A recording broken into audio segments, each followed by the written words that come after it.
Hello guys, welcome back to our channel. നമ്മളിന്ന് വന്നിരിക്കുന്നത് 2015 പുറത്തിറങ്ങിയ ഐ ആം ഡ്രാഗൺ എന്ന് പറയുന്ന ഒരു മൂവി ആയിട്ടാണ്. ഒരു പെൺകുട്ടീനെ അവളുടെ കല്യാണ ദിവസം ഒരു ഡ്രാഗൺ കടത്തിക്കൊണ്ടു പോവാണ്. അവളെ അന്വേഷിച്ച് അവരുടെ ബന്ധുക്കളും മറ്റും യാത്ര തിരിക്കുന്നു. എന്നാൽ ആർക്കും എത്തിപ്പെടാൻ പറ്റാത്ത ഒരു സ്ഥലത്തായിരുന്നു ഡ്രാഗൺ അവളെ കൊണ്ടുപോയത്. ആ ഡ്രാഗൺ എന്തിനായിരിക്കാം അവളെ കടത്തിക്കൊണ്ടുപോയത്? അവിടെ വെച്ചിട്ട് അവൾക്ക് എന്താണ് സംഭവിച്ചത്? ഇവർക്ക് അവളെ കണ്ടെത്താൻ സാധിച്ചോ എന്നതിനെക്കുറിച്ച് പറയുന്ന ഒരു കിടില മൂവിയാണ് ഐ ആം ഡ്രാഗൺ എന്ന് പറയുന്നത്. ഒരുപാട് വെച്ച് ആഗ്രഹിപ്പിക്കാതെ നമുക്ക് നേരെ മൂവിയിലോട്ട് പോയാലോ? അതിനു മുമ്പായിട്ട് ചെറിയൊരു കാര്യം, നമ്മുടെ പ്രിയപ്പെട്ട കൂട്ടുകാർ ആദ്യമായിട്ടാണ് നമ്മുടെ ചാനൽ കാണുന്നുണ്ടെങ്കിൽ ദയവായി നമ്മുടെ ചാനൽ ഒന്ന് സബ്സ്ക്രൈബ് ചെയ്യുക. അതുപോലെ തന്നെ അടുത്തുള്ള ബെൽ ബട്ടൺ അമർത്തുകയാണെന്നുണ്ടെങ്കിൽ നമ്മളിടുന്ന വീഡിയോസൊക്കെ നിങ്ങൾക്ക് നോട്ടിഫിക്കേഷൻ ആയിട്ട് ലഭിക്കുന്നതായിരിക്കും. അപ്പൊ നമുക്ക് വീഡിയോയിലോട്ട് പോയാലോ? കഥയുടെ തുടക്കത്തിൽ മഞ്ഞുകൊണ്ട് മൂടപ്പെട്ട സ്ഥലത്ത് താമസിക്കുന്ന കുറെ ആളുകളെ നമ്മളെ കാണിക്കുകയാണ്. അവര് എന്തോ ഒരു ആചാര ഗാനമൊക്കെ ഇങ്ങനെ ആലപിച്ചുകൊണ്ടിരിക്കുകയാണ്. അവിടെയുള്ള ആളുകളുടെ ഒരാളുടെ മുഖത്ത് പോലും ഒരു സന്തോഷമില്ല. എല്ലാവരും വളരെ ദുഃഖത്തോടെ നിൽക്കുകയാണ്. അതില് 3 പെൺകുട്ടികളെ അവർ വെള്ള വസ്ത്രമൊക്കെ ധരിപ്പിച്ച് വളരെ മനോഹരമായി ഇങ്ങനെ ഒരുക്കിക്കൊണ്ടിരിക്കുകയാണ്. അതിൽ ഒരാൾ മാത്രം ഈ പ്രവൃത്തി എതിർത്തുകൊണ്ട് മുമ്പോട്ട് വരികയാണ്. കാരണം എന്താണെന്ന് വെച്ച് കഴിഞ്ഞാൽ അവന്റെ കാമുകിയായിരുന്നു ആ 3 പെൺകുട്ടികളിൽ ഒരാൾ എന്ന് പറയുന്നത്. പക്ഷെ എല്ലാവരും കൂടി ചേർന്ന് അവനെ അവിടെ നിന്ന് പിടിച്ചു മാറ്റുകയാണ്. എന്നിട്ട് ആ 3 പെൺകുട്ടികളെയും 3 ചെറിയ തോണികളാക്കിയിട്ട് ആ നദിയിലേക്ക് ഒഴുക്കി വിടുകയാണ്. എന്നിട്ട് അവർ ആ ഗാനം ഇങ്ങനെ ആലപിച്ചുകൊണ്ടേയിരുന്നു. അപ്പോഴാണ് ആകാശത്തു നിന്നും ഒരു വലിയൊരു വ്യാളി, അതായത് ഒരു ഡ്രാഗൺ പറന്നു വരുന്നത്. എന്നിട്ട് ആ കൂട്ടത്തിലുള്ള ഒരു പെൺകുട്ടിനെ എടുത്തുകൊണ്ട് പോവുകയാണ്. നിർഭാഗ്യം എന്ന് പറയട്ടെ, നമ്മൾ നേരത്തെ കണ്ട ആ വ്യക്തിയുടെ കാമുകിനെയാണ് ആ ഡ്രാഗൺ എടുത്തുകൊണ്ട് പോകുന്നത്. എല്ലാവരും അവരെ നഷ്ടപ്പെട്ട സങ്കടത്തിലിരുന്നുവെങ്കിലും അവൻ അങ്ങനെ സങ്കടപ്പെട്ടിരിക്കാൻ തയ്യാറല്ലായിരുന്നു. അവൾക്ക് വേണ്ടിയിട്ട് അവൻ യാത്ര തിരികെയാണ്. കാലങ്ങളോളം കാടും മലയും കടലും കടന്ന് അവൻ യാത്ര ചെയ്തു. അവസാനം ആ ഡ്രാഗന്റെ താവളം അവൻ കണ്ടെത്തുകയാണ്. എന്നാൽ അവൻ എത്തുന്നതിന് മുമ്പ് തന്നെ അവന്റെ പ്രണയിനി അവനെ വിട്ട് ചാരമായി മാറിയിരുന്നു. തന്റെ പ്രണയിനിയെ നഷ്ടപ്പെട്ട സങ്കടവും ദേഷ്യവും എല്ലാം കൊണ്ട് അവൻ ആ ഡ്രാഗന്റെ നേരെ ചെല്ലുകയാണ്. എന്നിട്ട് ആ ഡ്രാഗനെ കുത്തി വീഴ്ത്തുന്നു. ഡ്രാഗണിനെ കൊന്നതുകൊണ്ട് തന്നെ അവൻ ആ നാട്ടിലെ ഏറ്റവും വലിയ ധീര യോദ്ധാവായി മാറുകയാണ്. അവനെ ആളുകൾ ഡ്രാഗൺ കില്ലർ എന്ന് വിളിച്ചു. അങ്ങനെ ആ നാട്ടിലെ ജനങ്ങൾ സങ്കടം മറന്ന് സന്തോഷിക്കാൻ തുടങ്ങുകയാണ്. അവർ ആ ഡ്രാഗനെ വിളിച്ചു വരുത്തുന്ന ഗാനം പിന്നെ ആലപിച്ചിട്ടേ ഇല്ല. അങ്ങനെ കാലങ്ങൾ കടന്നുപോയി. ആ നാട്ടില് ഒരു വിവാഹം നടക്കാൻ പോവുകയാണ്. ആ നാട്ടിലെ പ്രഭുവിന്റെ മകളും ഡ്രാഗൺ കില്ലറിന്റെ കൊച്ചുമകനുമായിട്ടുള്ള വിവാഹമായിരുന്നു അത്. അങ്ങനെ നമ്മുടെ കഥയിലെ നായകനെ കാണിക്കുകയാണ്. ഇവളുടെ പേരാണ് മീര. അവർ കല്യാണത്തിന് വേണ്ടിയിട്ട് ഒരുങ്ങിക്കൊണ്ടിരിക്കുകയാണ്. അവളെ അങ്ങനെ ഒരുക്കുന്ന ആ പെൺകുട്ടിയാണ് അവളുടെ ജ്യേഷ്ഠത്തി. അവൾക്കാണെങ്കിൽ കല്യാണം കഴിഞ്ഞിട്ടില്ല. അതിന്റെ ഒരു ചെറിയൊരു നീരസം അവളുടെ മുഖത്ത് ഉണ്ട് താനും. അവളങ്ങനെ കല്യാണത്തിനായിട്ട് ഒരുങ്ങിക്കൊണ്ടിരിക്കുകയാണ്. ഒരുങ്ങുന്നത് ഒരു പ്രത്യേക രീതിയിലാണ്. കാരണം എന്താണെന്ന് വെച്ച് കഴിഞ്ഞാൽ ആ പഴയ ആചാരപ്രകാരം വെള്ള വസ്ത്രമൊക്കെ ധരിച്ചിട്ട് ആ രീതിയിൽ തന്നെയാണ് അവൾ ഒരുങ്ങുന്നത്. അങ്ങനെ അവൾ ഒരുങ്ങി പുറത്തോട്ട് വരികയാണ്. പെട്ടെന്ന് അവിടെ കട്ട് ചെയ്ത് പിന്നെ നമ്മൾ കാണിക്കുന്നത് നമ്മുടെ നായിക ഒരു ഗുഹയ്ക്കുള്ളിൽ കിടക്കുന്നതാണ്. നമ്മുടെ കഥ അങ്ങനെയാണ് പോകുന്നത്. കുറച്ച് ഫ്ലാഷ് ബാക്ക്, കുറച്ച് കറണ്ട് സീൻ, അങ്ങനെയാണ് പോകുന്നത്.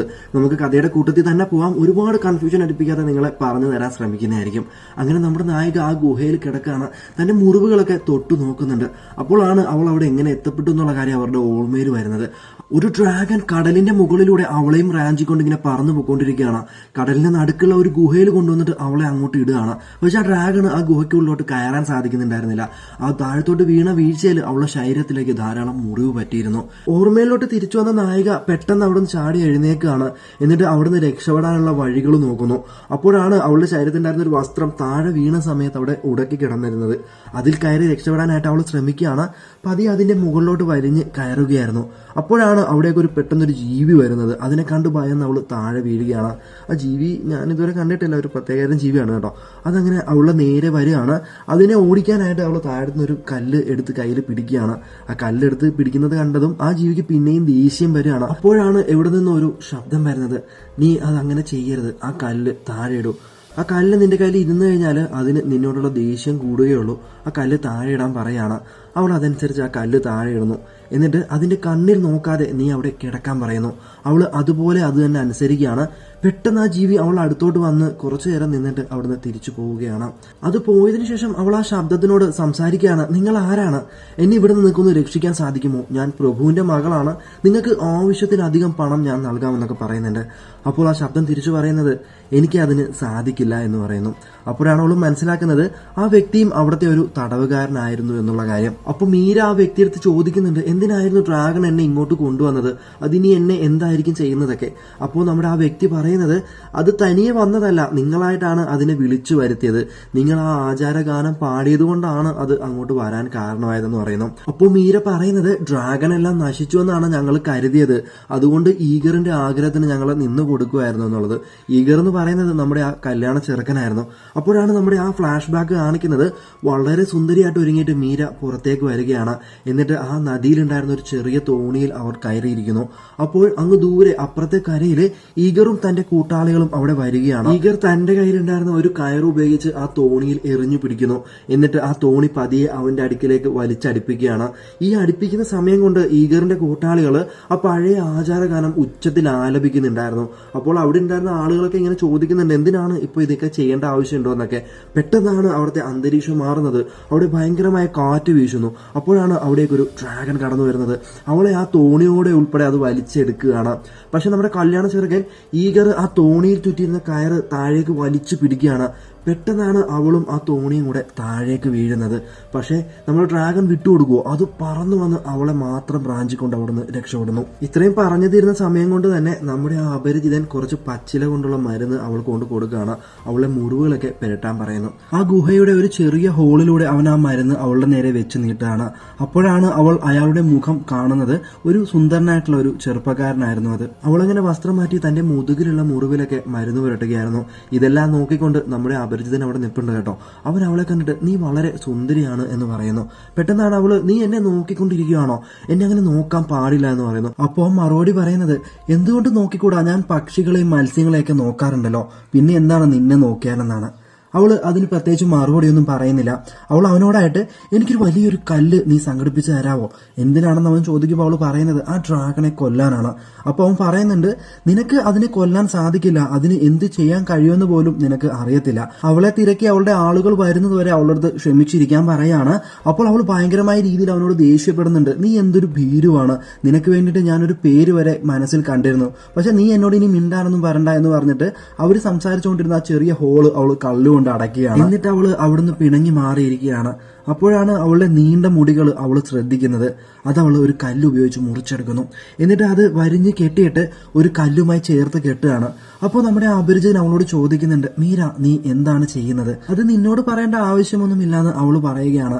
അപ്പോൾ അവൻ പറയുന്നത് എനിക്ക് നിന്നെ സഹായിക്കണമെന്ന് ആഗ്രഹമില്ലാഞ്ഞിട്ടല്ല, ഞാനൊരു ഭീരുവല്ല, പക്ഷെ എനിക്ക് അതിനെ ഒന്നും ചെയ്യാൻ സാധിക്കില്ല എന്ന് പറയുന്നു. അപ്പോൾ അവൾ പറയുന്നത് എല്ലാ ഭീരുക്കളും അങ്ങനെ തന്നെയാണ് പറയുന്നത് എന്ന് പറയുന്നു. അപ്പോൾ അവൻ വളരെ സാവകാശത്തിൽ മീരയോട് ചോദിക്കുന്നുണ്ട് എന്ത് പേരാണ് നീ എനിക്ക് വേണ്ടി കരുതിയതെന്ന്. അപ്പോൾ അവൾ പറയുന്നുണ്ട് അർമാൻ. ആ പേര് അവന് വളരെയധികം ഇഷ്ടപ്പെടുകയാണ്. എന്നിട്ട് മീര പതിയെ അവിടെ നിന്ന് എഴുന്നേറ്റിട്ട് നമ്മളിതുവരെ പരിചയപ്പെട്ടിട്ടില്ലല്ലോ, നമുക്ക് പരിചയപ്പെടാമെന്ന് പറഞ്ഞിട്ട് എന്റെ പേര് മീര, നിന്നെ കണ്ടതിൽ വളരെ സന്തോഷമെന്ന് പറഞ്ഞിട്ട് അവൾ അവളുടെ കൈ അവന്റെ നേരെ നീട്ടുകയാണ്. അർമാനും അതുപോലെ തന്നെ ചെയ്യുന്നു. അവർ തമ്മിൽ രണ്ട് കൈയും കോർത്തു പിടിക്കുകയാണ്. പെട്ടെന്നാണ് അർമാനെ ആരോ പുറകിലോട്ട് വലിക്കുന്നത്. അവിടെ ആ ഡ്രാഗന്റെ ഉച്ച കേൾക്കുകയാണ്. അർമാൻ അവിടെ നിന്ന് ഉച്ചത്തിൽ വിളിച്ചു പറയുന്നുണ്ട് എന്ത് വന്നാലും നീ ആ കുഴി വിട്ട് പുറത്തോട്ട് വരാൻ പാടില്ല എന്ന് പറയുന്നു. അപ്പോഴേക്കും അവൾ നിൽക്കുന്നതിന്റെ മുകളിലായിട്ട് ആ ഡ്രാഗൺ വന്ന് നിൽക്കുകയാണ്. അത് അതിനകത്തോട്ട് കയറാൻ ശ്രമിക്കുന്നുണ്ടെങ്കിലും അതിന് സാധിക്കുന്നില്ല. കുറെ നേരം അകത്തോട്ട് കയറാൻ ശ്രമിച്ചിട്ടും പറ്റാത്തതുകൊണ്ട് തന്നെ ആ ഡ്രാഗൺ അവിടെ നിന്ന് പോവുകയാണ്. അത് പോയതിനു ശേഷം അവൾ അർമാനെ വിളിക്കുന്നുണ്ടെങ്കിലും അവന്റെ അനക്കമൊന്നും കാണുന്നില്ല.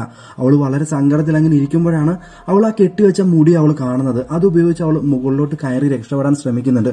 പക്ഷെ പകുതി എത്തുമ്പോഴേക്കും അത് പൊട്ടി അവൾ താഴെ വീഴുകയാണ്. അവൾ അവിടെ നിന്ന് എഴുന്നേറ്റ് അർമാനുമായി സംസാരിച്ചിരുന്ന ആ സ്ഥലത്ത് പോയിട്ട് അർമാനെ വിളിക്കുന്നുണ്ട്. സങ്കടം കൊണ്ടിട്ട് അവിടെയുള്ള ഒരു പാറ ഉപയോഗിച്ച് അതിലിട്ട് അവൾ ആഞ്ഞു അടിക്കുകയാണ്. പെട്ടെന്നാണ് അവിടെയുള്ള കുറച്ച് പാറകൾ മാറിയിട്ട് ചെറിയൊരു ദ്വാരം അവിടെ ഉണ്ടാകുന്നു. ആ ദ്വാരത്തിലൂടെ അവൾ അപ്പുറത്തോട്ട് കടക്കുകയാണ്. അവൾ പയ്യെ നടക്കുമ്പോഴാണ് പെട്ടെന്നാണ് അവളുടെ മുമ്പിൽ ആ ഡ്രാഗൺ വന്ന് നിൽക്കുന്നത്. അത് അവളെ പിടിക്കാനായിട്ട് പോകുന്നു. അവൾ അവിടെ നിന്ന് ഓടി രക്ഷപ്പെടാൻ ശ്രമിക്കുന്നുണ്ടെങ്കിലും അത് അവളുടെ പുറകെ തന്നെ വരികയാണ്. ഓടി ഓടി അവൾ ഒരു വാതിലിന്റെ അറ്റത്തെത്തുന്നു. അവിടെ നിന്ന് ഇനി അവൾക്ക് മുമ്പോട്ട് പോകാൻ സാധിക്കില്ല.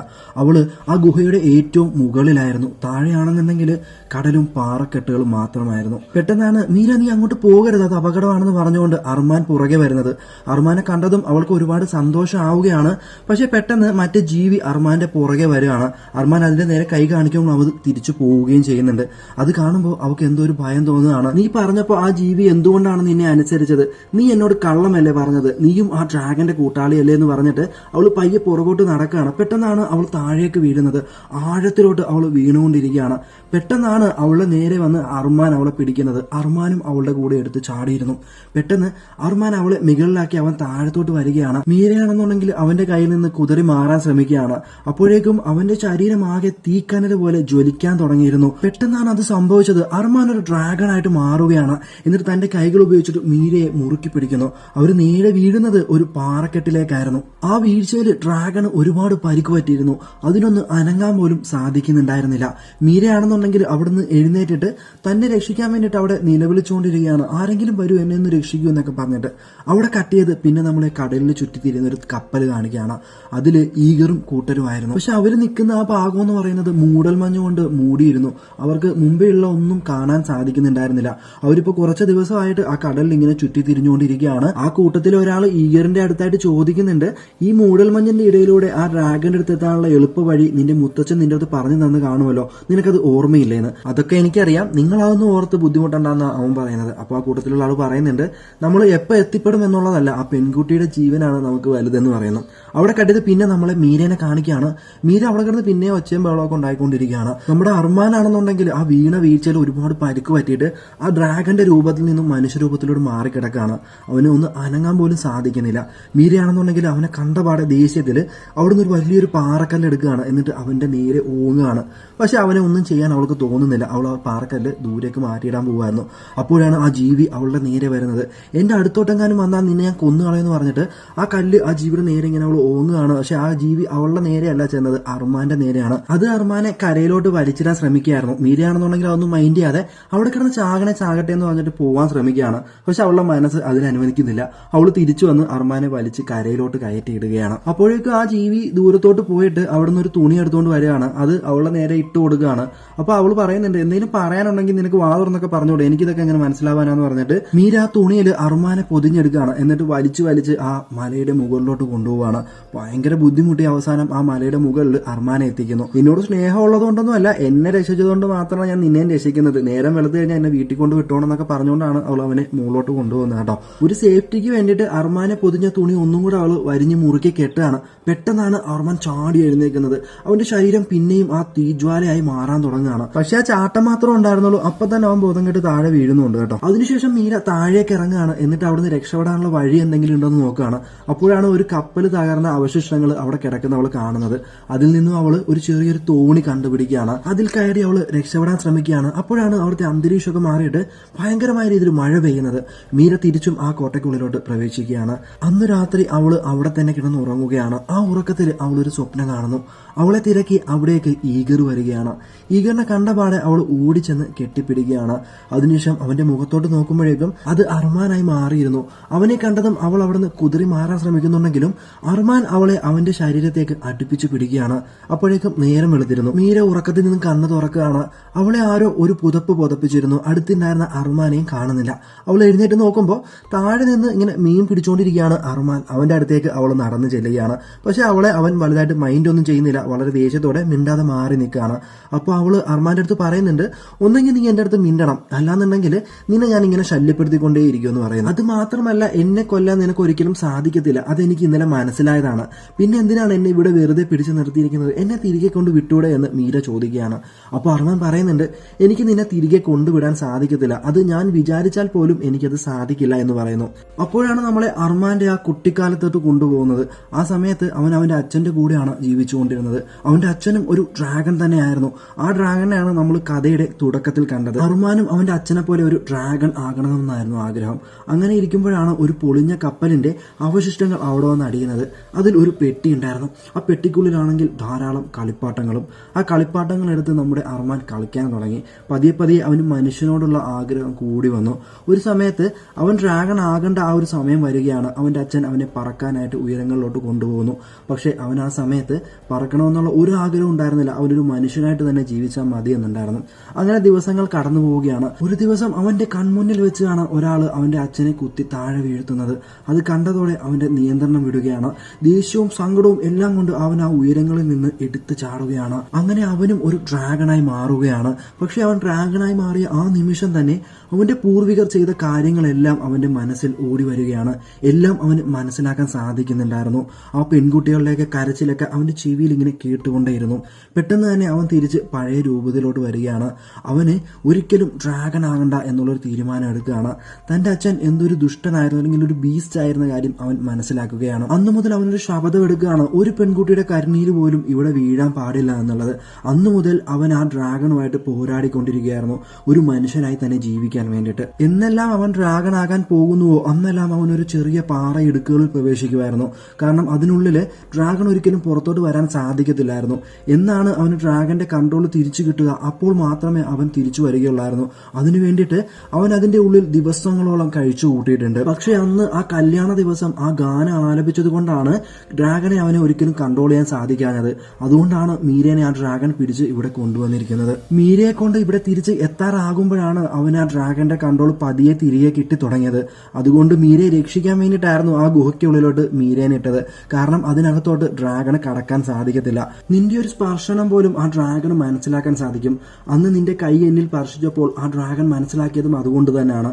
ഈ ഒരു കാരണം കൊണ്ടാണ് നിന്നെ എനിക്ക് കൊണ്ടുവിടാൻ സാധിക്കത്തില്ല എന്നത് അർമാൻ പറയുകയാണ്. നിന്റെ ആളുകൾ ഒരുപക്ഷെ നിന്നെ തിരക്കി വരികയാണെന്നുണ്ടെങ്കിൽ തീർച്ചയായും ഞാൻ നിന്നെ അവരുടെ കൂടെ വിടുന്നതാണ്. പക്ഷെ അവരോട് പറയണം ഒരിക്കലും ഇനി ആ ഗാനം ആലപിക്കാൻ പാടില്ല എന്നുള്ളത്. അപ്പോൾ അവൾ അവനോടായിട്ട് ചോദിക്കുന്നുണ്ട്, അവർ വരുമെന്നുള്ള കാര്യത്തിൽ നിനക്ക് ഉറപ്പൊന്നും ഇല്ലേ എന്ന്. അപ്പോൾ അർമാൻ പറയുന്നുണ്ട്, അത് തികച്ചും നിന്നെ ബന്ധിച്ചാണ് ഇരിക്കുന്നത്. കാരണം അവന് നിന്നോട് യഥാർത്ഥ പ്രണയമുണ്ടെങ്കിൽ മാത്രമേ അവനിവിടെ എത്താൻ സാധിക്കുകയുള്ളൂ. അല്ലാത്ത പക്ഷം ഈ ഒരു ദ്വീപ് കണ്ടുപിടിക്കുക എന്നുള്ളത് ആർക്കും സാധ്യമായിട്ടുള്ള കാര്യമല്ല. കാരണം ഇത് അവന്റെ പിതാമഹൻ ഉണ്ടാക്കിയതാണ്. അപ്പോഴാണ് ആ സ്ഥലം നമ്മളെ വ്യക്തമായിട്ട് കാണിക്കുന്നത്. അത് ശരിക്കും ഒരു ഡ്രാഗന്റെ അസ്ഥികൂടമായിരുന്നു. അർമാന്റെ പിതാമഹന്മാര് മറ്റുള്ളവരിൽ നിന്നും ആ സ്ഥലത്തെ മറച്ചു വെച്ചിരിക്കുകയാണ്. അവിടെ നിന്ന് കഴിഞ്ഞാൽ നീല ആകാശമൊക്കെ നമുക്ക് വളരെ വ്യക്തമായിട്ട് കാണാൻ സാധിക്കും. എന്നാൽ ഇതിന് പുറത്തുള്ള ആളുകൾക്ക് വെറും മൂടൽമഞ്ഞ് മാത്രമേ കാണാൻ സാധിക്കുകയുള്ളൂ. ആ മൂടൽമഞ്ഞിൽപ്പെട്ട് നശിക്കുന്ന കപ്പലുകളുടെ അവശിഷ്ടമാണ് ഇവിടെ വന്ന് അടിയുന്നത്. അപ്പോൾ മീര അവിടെ ഉണ്ടായിരുന്ന കുറെ പുഷ്പങ്ങൾ ശേഖരിക്കുന്നത് അർമാൻ കാണുകയാണ്. അവൻ അവളോടായിട്ട് ചോദിക്കുന്നുണ്ട്, എന്താണ് നീ ചെയ്യുന്നതെന്ന്. അപ്പോൾ മീര പറയുന്നത്, ഒരാൾക്ക് ഒരാളോട് ഇഷ്ടം തോന്നുകയാണെന്നുണ്ടെങ്കിൽ അവർ ആ സ്നേഹം പ്രകടിപ്പിക്കുന്നത് പൂക്കൾ കൊടുത്തിട്ടാണ്. അത് തന്നെ ആ പൂക്കൾ കടലിൽ ഇടുകയാണെന്നുണ്ടെങ്കിൽ അവൾ സ്നേഹിക്കുന്ന ആള് എങ്ങനെയാണെന്നുണ്ടെങ്കിലും അവളെ തേടി വരുമെന്ന് പറയുന്നു. അപ്പോൾ അർമാൻ അവളോട് പറയുന്നുണ്ട്, ഈഗർ വരുന്നത് വരെ നീ ആ ഗുഹയ്ക്കുള്ളിൽ തന്നെ കഴിയുമെന്ന്. അപ്പോൾ അവൾ പറയുന്നുണ്ട്, എനിക്കിനി ഗുഹയ്ക്കൊന്നും കഴിയാൻ സാധിക്കത്തില്ല, ഞാൻ നിന്നോട് തന്നെ നിന്നോളാം, എനിക്ക് കുഴപ്പമൊന്നുമില്ല എന്ന്. എന്നിട്ട് അവൾ അവനോട് ചോദിക്കുന്നുണ്ട്, നമുക്ക് തോണി തൊഴിഞ്ഞൊന്നും ഇതുവഴി രക്ഷപ്പെടാൻ സാധിക്കത്തില്ലേ? പക്ഷെ അതും അപകടമാണെന്ന് അർമാൻ പറയുകയാണ്. അപ്പോൾ മീര മറ്റൊരു കാര്യം പറയുന്നുണ്ട്, ഇത്രയും നേരമായിട്ടും ആ ഡ്രാഗൺ പുറത്തു വന്നിട്ടില്ല എന്നുണ്ടെങ്കിൽ നിനക്ക് അതിനെ കൺട്രോൾ ചെയ്യാൻ സാധിക്കും. നിന്നെ ഒരു മനുഷ്യനെ പോലെ ജീവിക്കാൻ ഞാൻ പഠിപ്പിക്കാമെന്ന് പറയുകയാണ്. അങ്ങനെ അർമാൻ അവിടെയും കൂട്ടിയിട്ട് ആ കൂടാരത്തിന്റെ ഏറ്റവും മുകളിലോട്ട് പോവുകയാണ്. എന്നിട്ട് അവിടെയുള്ളൊരു സ്ഥലം കാണിച്ചിട്ട് പറയുന്നുണ്ട്, നീ ഇവിടെ നിന്നാൽ മതി, ഇത് നിനക്ക് ഭയങ്കര സേഫ് ആയിരിക്കും, ഇതിനകത്തോട്ട് ഒരിക്കലും ഡ്രാഗൺ കടക്കാൻ സാധിക്കത്തില്ല എന്ന്. ആ സ്ഥലം കണ്ടിട്ട് മീര അർമാനോടായിട്ട് പറയുന്നുണ്ട്, ഈ സ്ഥലം എന്ന് പറയുന്നത് മനുഷ്യനെ താമസിക്കാൻ പറ്റുന്ന രീതിയിലൊന്നുമല്ല, നമുക്കിത് അങ്ങനെ ആക്കി എടുത്താലോ എന്ന് പറയുന്നു. അങ്ങനെ അവർ രണ്ടുപേരും കൂടി ആ കപ്പലിന്റെ അവശിഷ്ടങ്ങളിൽ നിന്നും ഓരോ സാധനങ്ങൾ കൊണ്ടുവരികയാണ്. അവരങ്ങനെ ഓരോ തുണികളും വസ്ത്രങ്ങളും എല്ലാം അവിടെ നിന്ന് എടുത്തുകൊണ്ടുവരുന്നു. എന്നിട്ട് അതെല്ലാം അണിയുകയാണ്. ആ സ്ഥലമൊക്കെ വളരെ മനോഹരമായി അവർ ഒരുക്കുകയാണ്. അങ്ങനെ ഒരു ദിവസം അവർ രണ്ടുപേരും കടലിന്റെ സൈഡിൽ കിടക്കുമായിരുന്നു. അപ്പോഴാണ് അർമാൻ അവളോട് പറയുന്നത്, കാറ്റിനെ കാണാൻ വളരെ ഭംഗിയാണ് അല്ലേ എന്ന്. അപ്പോൾ അവൾ അവനോട് ചോദിക്കുന്നുണ്ട്, നിനക്ക് കാറ്റിനെ കാണാനൊക്കെ സാധിക്കുമോ? എനിക്കത് അറിയില്ല എന്ന് പറയുന്നു. അപ്പോൾ അർമാൻ, നിനക്ക് ഞാൻ കാറ്റിനെ കാണിച്ചു തരാമെന്ന് പറഞ്ഞിട്ട് അവിടെ ഉണ്ടായിരുന്ന കുറച്ച് പുഷ്പങ്ങളുടെ ഇതള് കാറ്റിന്റെ പോകുന്ന ഗതിയിൽ ഇങ്ങനെ പറത്തി വിടുകയാണ്. അപ്പോൾ ആ കാറ്റ് പോകുന്ന രീതിയിൽ ആ ഇതളുകൾ ആകാശത്തേക്ക് പറന്നുയരുകയാണ്. അങ്ങനെ ദിവസങ്ങൾ കടന്നു പോവുകയാണ്. അവർ തമ്മിലുള്ള അടുപ്പവും വർദ്ധിച്ചുകൊണ്ടിരുന്നു. അങ്ങനെ ഒരു ദിവസം അവരിയ്ക്കുന്ന സമയത്താണ് മീര അർമാനായിട്ട് ഒരു ഗിഫ്റ്റ് കൊടുക്കുന്നത്.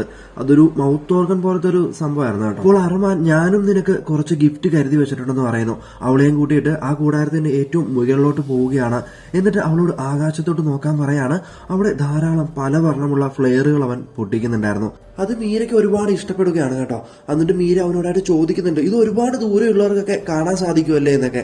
അങ്ങനെ അന്നത്തെ രാത്രി അവർ കിടന്നുറങ്ങുകയാണ്. ഉറക്കത്തിന്റെ പകുതി വെച്ച് മീര എഴുന്നേക്കുകയാണ്. എന്നിട്ട് പതിയെ അവിടെ ഇങ്ങനെ നടന്നുകൊണ്ടിരിക്കുകയായിരുന്നു. പെട്ടെന്നാണ് പുറകിലൊരു ശബ്ദം കേട്ടിട്ട് മീര തിരിഞ്ഞു നോക്കുന്നത്. അവൾ അങ്ങ് ഭയന്നു പോവുകയാണ്. കാരണം ആ ഡ്രാഗൺ അവിടെ നിൽക്കുകയാണ്. ആ ഡ്രാഗനെ കണ്ട് അവൾ ഭയന്നോടുകയാണ്. ഡ്രാഗണും അവളുടെ പുറകെ ഓടുന്നു.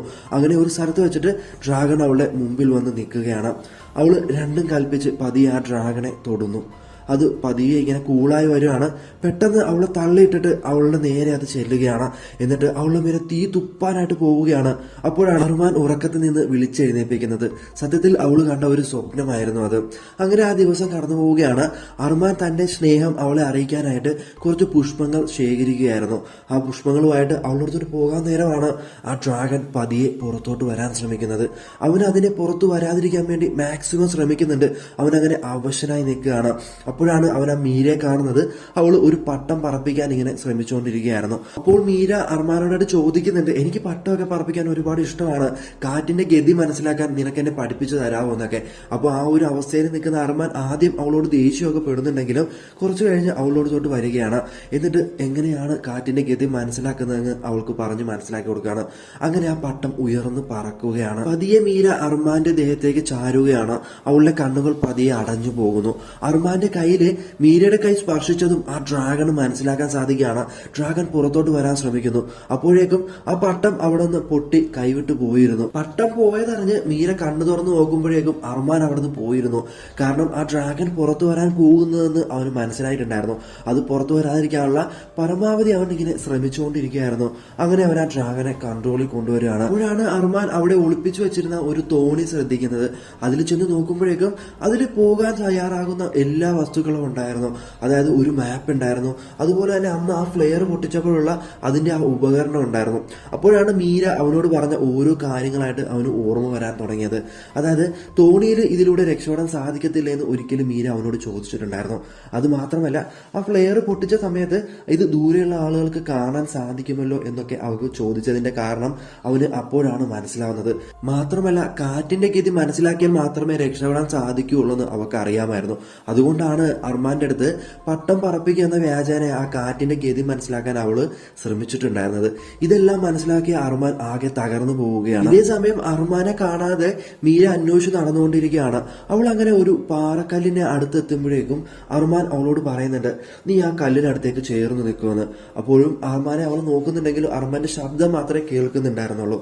അപ്പോൾ അർമാൻ അവളോടായിട്ട് പറയുന്നുണ്ട്, ഇവിടെ ഒരുപാട് പെൺകുട്ടികൾ വന്ന് മരിച്ചിട്ടുണ്ടെങ്കിലും അവളുടെ ഒരു എല്ല് പോലും നീ കാണാത്തതിന്റെ കാര്യം എന്താണെന്ന് നീ എപ്പോഴെങ്കിലും തിരക്കിയിട്ടുണ്ടോ എന്ന് ചോദിക്കുന്നു. അതിന് കാരണം ഇവിടെ കൊണ്ടുവരുന്ന ഓരോ കന്യകളെയും ഈ പാറക്കെട്ടിൽ കിടത്തും. എന്നിട്ട് ഡ്രാഗൺ അവന്റെ തീ ഉപയോഗിച്ചിട്ട് ആ പെൺകുട്ടികളെ ചുട്ടുകൊല്ലും ജീവനോടെ. എന്നിട്ട് ആ ചാരത്തിൽ നിന്നാണ് പുതിയൊരു ഡ്രാഗൺ ഉടലെടുക്കുന്നത്. അങ്ങനെയാണ് ഞാനും ജനിച്ചിട്ടുള്ളത്. അതേ അവസ്ഥ തന്നെയാണ് മീര നിനക്കും വരാൻ പോകുന്നത്. ഇതെല്ലാം എന്തിനാണ് എന്നോട് പറയുന്നതെന്ന് മീര ചോദിക്കുകയാണ്. അപ്പോൾ അർമാൻ പറയുന്നത്, ഞാനൊരു നികൃഷ്ട ജീവിയാണ്, എനിക്ക് ഒരിക്കലും മനുഷ്യനായിട്ട് ജീവിക്കാൻ സാധിക്കത്തില്ല, അങ്ങനൊന്നുമില്ല, നിനക്കതിന് സാധിക്കുമെന്ന് മീര പറയുകയാണ്. അപ്പോൾ അർമാൻ പറയുന്നുണ്ട്, ആ തോണിയുടെ കാര്യം എനിക്കറിയാം, നീ ഇവിടുന്ന് രക്ഷപ്പെടാൻ വേണ്ടിയിട്ടാണ് അന്ന് ആ ഗുഹയിൽ നീ കഴിയത്തില്ല എന്ന് നീ പറഞ്ഞത്. നിനക്ക് ഇവിടുന്ന് രക്ഷപ്പെടാനുള്ള ഒരു നല്ലൊരു പദ്ധതി ഉണ്ടായിരുന്നു, അതിനു വേണ്ടിയിട്ട് നീ എന്നെ ഉപയോഗിക്കുകയല്ലേ എന്ന് അർമാൻ അവളോട് ചോദിക്കുകയാണ്. എന്നിട്ട് കാറ്റിന്റെ ഗതി പറഞ്ഞു കൊടുക്കുകയാണ്. എന്നിട്ട് രാവിലെ തന്നെ നീ ആ ദിശയിൽ പോവുകയാണെന്നുണ്ടെങ്കിൽ കപ്പലെത്തുന്ന പുറംകടലിൽ നിന്നെ അത് എത്തിക്കും എന്ന് അവളോട് പറയുകയാണ്. അപ്പോൾ അവള് അർമാനോടായിട്ട് എന്തോ പറയാൻ ശ്രമിക്കുന്നുണ്ട്. അപ്പോൾ അവൻ വളരെ ദേഷ്യപ്പെട്ടുകൊണ്ട്, നീ ഇവിടെ നിൽക്കുന്നതുകൊണ്ട് എനിക്കൊരു പ്രയോജനമില്ല, അത് ഡ്രാഗണ് മാത്രമേ ഉള്ളൂ എന്ന് പറഞ്ഞുകൊണ്ട് അവനോട് മാറുകയാണ്. അങ്ങനെ അതിന്റെ അടുത്ത ദിവസം തന്നെ മീര ആ തോണിയിൽ കയറി യാത്ര തിരിക്കുകയാണ്. അവിടെ കട്ടിയത് പിന്നെ നമ്മളെ കാണിക്കുന്നത് ഈഗറേയും കൂട്ടരെയുമാണ്. ഈഗറാണെന്നുണ്ടെങ്കിൽ മീരയെ അന്വേഷിച്ച് ഭയങ്കരമായ രീതിയിലും അടുത്തിരുന്നു. അവരുടെ കൂട്ടത്തിലുള്ള ആള് ഈഗറിനോട് ചോദിക്കുന്നുണ്ട്, നമ്മൾ ഈ പാറക്കെട്ടുകളിൽ ചുറ്റും നടന്ന് കറങ്ങാൻ തുടങ്ങിയിട്ട് കുറെ ദിവസമായി, നീ എന്തെങ്കിലും ഒരു വഴി കണ്ടുപിടിച്ചില്ല എന്നുണ്ടെങ്കിൽ നമുക്ക് അവളെ രക്ഷിക്കാൻ സാധിക്കത്തില്ല എന്ന് പറയുന്നുണ്ട്. അപ്പോൾ ഈഗർ പറയുന്നു, എന്റെ തീരുമാനം ഇപ്പോൾ ഇതാണ്, നമ്മൾ ഇവിടുന്ന് മടങ്ങി പോവുകയാണ്, ഇനി അവളെ കണ്ടുപിടിക്കാൻ സാധിക്കത്തില്ല എന്ന് പറയുന്നുണ്ട്. അപ്പോഴാണ് ആകാശത്തൊരു ഫ്ലെയർ പൊട്ടുന്നത്. ആ വള്ളത്തിലുണ്ടായിരുന്നവരൊക്കെ ഭയപ്പെടുകയാണ്, അതൊരു വ്യാളയാകുമെന്ന് വിചാരിച്ചിട്ട്. അപ്പോഴാണ് അവര് മീരയെ കാണുന്നത്. അങ്ങനെ മീരയെ അവർ ആ വള്ളത്തിലേക്ക് കയറ്റുകയാണ്. എന്നിട്ട് എങ്ങനെയാണ് രക്ഷപ്പെട്ടതെന്നൊക്കെ മീര അവളോട് പറയുന്നുണ്ട്. ഈഗറിന്റെ കൂട്ടത്തിലുള്ള ഒരു മീരയോട് പറയുന്നുണ്ട്, നമുക്ക് തിരിച്ച് ആ ഡ്രാഗന്റെ അടുത്ത് തന്നെ പോകണം, അതിനെ കൊന്നു എന്ന് ഉറപ്പുവരുത്താതെ നമുക്ക് ഇവിടുന്ന് പോകാൻ സാധിക്കത്തില്ല എന്നുള്ളത്. അപ്പൊ മീര പറയുന്നുണ്ട്, അത് മരിച്ചു, എനിക്കിനി അങ്ങോട്ട് പോകാൻ ഒട്ടും ഇഷ്ടമില്ല, നമുക്ക് തിരിച്ചു മടങ്ങി പോകാമെന്നും.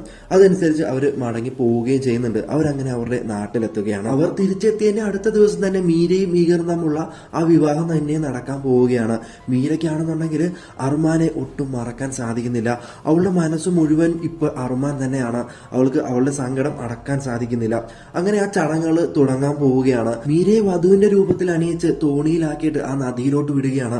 ഇതേ സമയം അർമാനാണെന്നുണ്ടെങ്കിൽ ആ പാറക്കെട്ടുകളുടെ മുകളിൽ നിന്നും മരിക്കാനായിട്ട് താഴത്തേക്ക് ചാടുകയാണ്. ഇതേ സമയം മീരയാണെന്നുണ്ടെങ്കിൽ എല്ലാവരുടെയും മുമ്പിൽ വെച്ചിട്ട് എനിക്ക് ഈ കല്യാണത്തിന് ഇഷ്ടമല്ല, എനിക്ക് ആ ഡ്രാഗണെയാണ് ഇഷ്ടമെന്ന് ഉച്ചത്തിൽ വിളിച്ചു പറയുന്നു. എല്ലാവരും ഞെട്ടിത്തരിച്ച് നിൽക്കുകയാണ്. കേൾക്കുന്ന ഈ ഗറി നീ എന്ത് പൊട്ടത്തരമാണ് പറയുന്നത് എന്ന് പറഞ്ഞിട്ട് ആ വള്ളം തന്നിലേക്ക് വലിച്ചടിപ്പിക്കുകയാണ്. അവരുടെ ആചാരപ്രകാരം ആ തോണി ഇപ്പുറത്ത് എത്തുകയാണെന്നുണ്ടെങ്കിൽ അവള് അവന്റെ വധുവായി എന്നുള്ളതായിരിക്കണം. അതുകൊണ്ടായിരിക്കണം അവൻ വളരെ വേഗം ആ തോണി അവനിലേക്ക് വലിച്ചടിപ്പിക്കുന്നത്. മീര പെട്ടെന്ന് എന്ത് ചെയ്യുന്നു വെച്ച് കഴിഞ്ഞാല് ആ തോണിയിൽ കെട്ടിയിരുന്ന കയറ് ഊരി കളയുകയാണ്. എന്നിട്ട് അവിടെ എഴുന്നേറ്റ് നിന്നിട്ട് ആ ആചാര ഗാനം ഇങ്ങനെ ആലപിച്ചുകൊണ്ടിരിക്കുകയാണ്. പക്ഷെ ആരും അവിടെ വരുന്നുണ്ടായിരുന്നില്ല. അവള് വീണ്ടും ആ ഗാനം ഉച്ചത്തിൽ ആലപിക്കുന്നു. പെട്ടെന്നാണ് അവിടേക്ക് അവൾക്ക് വേണ്ടിയിട്ട് അർമാൻ വരുന്നത്. അർമാൻ അവളെയും എടുത്തുകൊണ്ട് പറന്നു പോവുകയാണ്. എന്നിട്ട് ആ കോട്ടയ്ക്കുള്ളിലെ പെൺകുട്ടികളെ ബലി കൊടുക്കുന്ന കല്ലിൽ കൊണ്ടുവന്ന് മീരയെ കിടത്തുകയാണ്. എന്നിട്ട് അവളുടെ മേലെ തീ ആഞ്ഞൂതാൻ പോവുകയാണ്. പെട്ടെന്നാണ് മീര ആ ഡ്രാഗന്റെ ചുണ്ടിൽ ഒരു ചുംബനം കൊടുക്കുന്നത്. അപ്പോൾ അത് പുറകിലോട്ട് മാറുകയാണ്. ആ ഡ്രാഗന് മീരയെ ഒന്നും ചെയ്യാൻ സാധിക്കുന്നില്ല. അപ്പൊ മീര പറയുന്നുണ്ട്, എനിക്ക് നിന്നെ ഒരുപാട് ഇഷ്ടമാണ് അർമാൻ, നീ ഏത് രൂപത്തിലാണെന്നുണ്ടെങ്കിലും എനിക്ക് നിന്നെ വേണം, നീ എന്നെ ഉപേക്ഷിക്കാതിരുന്നാൽ മതി എന്ന് പറയുന്നു. അങ്ങനെ പതിയെ ആ ഡ്രാഗൻ അവളുടെ മടിയിൽ വന്ന് കിടക്കുകയാണ്. അവിടെ കട്ടിയത് പിന്നെ നമ്മളെ കാണിക്കുന്നത് ഇതെല്ലാം അർമാൻ തന്റെ മകൾക്ക് ഒരു കഥയായി പറഞ്ഞു കൊടുക്കുന്നതാണ്. അപ്പോൾ അർമാനോടായിട്ട് അവള് ചോദിക്കുന്നുണ്ട്, പിന്നെ എങ്ങനെയാണ് അച്ഛാ ഞാൻ ഉണ്ടായത് എന്നുള്ളത്. അപ്പോഴേക്കും മീര അങ്ങോട്ട് വരികയാണ്. എന്നിട്ട് തന്റെ മകളെ എടുത്തുകൊണ്ട് പറയുന്നു, ഡ്രാഗണുകൾക്ക് അവരുടെ കുട്ടികളെ ആകാശത്തു നിന്നാണ് പിന്നെ കിട്ടിയതെന്ന്. അങ്ങനെ പതിയെ ആ കുട്ടി അവർ ഉറക്കി കിടത്തുകയാണ്. എന്നിട്ട് അർമാൻ തന്റെ ആ ഡ്രാഗന്റെ രൂപത്തിൽ മാറുകയാണ്. മീര ആ ഡ്രാഗന്റെ പുറത്ത് കയറുന്നു. അവര് ആകാശത്തേക്ക് പറന്നു പോവുകയാണ്. അവിടെ എത്തിയിട്ട് അർമാൻ തന്റെ ആ രൂപം മനുഷ്യരൂപത്തിലോട്ട് മാറുന്നു. എന്നിട്ട് അവർ രണ്ടുപേരും കെട്ടിപ്പിടിക്കുകയാണ്. അവർ ഒന്നിലൊന്നായി ചേരുകയാണ്. അങ്ങനെ ഇത്രയും കാണിച്ചുകൊണ്ട് നമ്മുടെ ഈ കഥ ഇവിടെ അവസാനിക്കുകയാണ്. ഈ കഥ നിങ്ങൾക്ക് ഇഷ്ടപ്പെട്ടുവെങ്കിൽ നമ്മുടെ വീഡിയോ ലൈക്ക് ചെയ്യാനും നമ്മുടെ ചാനൽ സബ്സ്ക്രൈബ് ചെയ്യാനും മറക്കരുത്. Thank you for watching. Keep supporting.